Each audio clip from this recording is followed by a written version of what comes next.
We've now had PARP inhibitors in the clinic for 10 years, and we've got to the point where the first PARP inhibitor, olaparib, has been licensed in Europe as maintenance therapy in patients with BRCA-mutated ovarian cancer that has responded to platinum-based therapy. But going forward, we've now got many other PARP inhibitors that are undergoing clinical investigation, and we saw the results of the major NOVA trial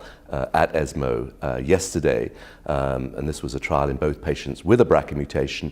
and without a BRCA mutation, and the drug niraparib was given as maintenance therapy after platinum-based chemotherapy.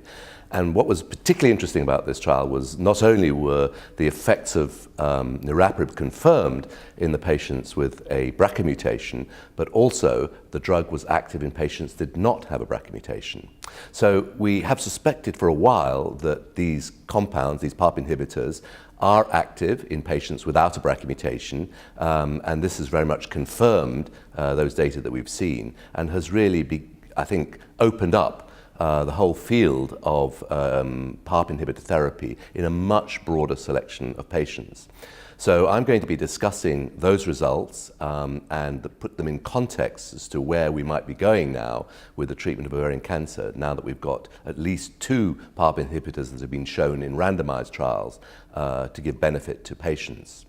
But I will also cover some of the newer aspects of PARP inhibitor development for which we don't have results, or at least we have preliminary results, and that is combining them with other molecular targeted therapies, particularly antiangiogenic drugs.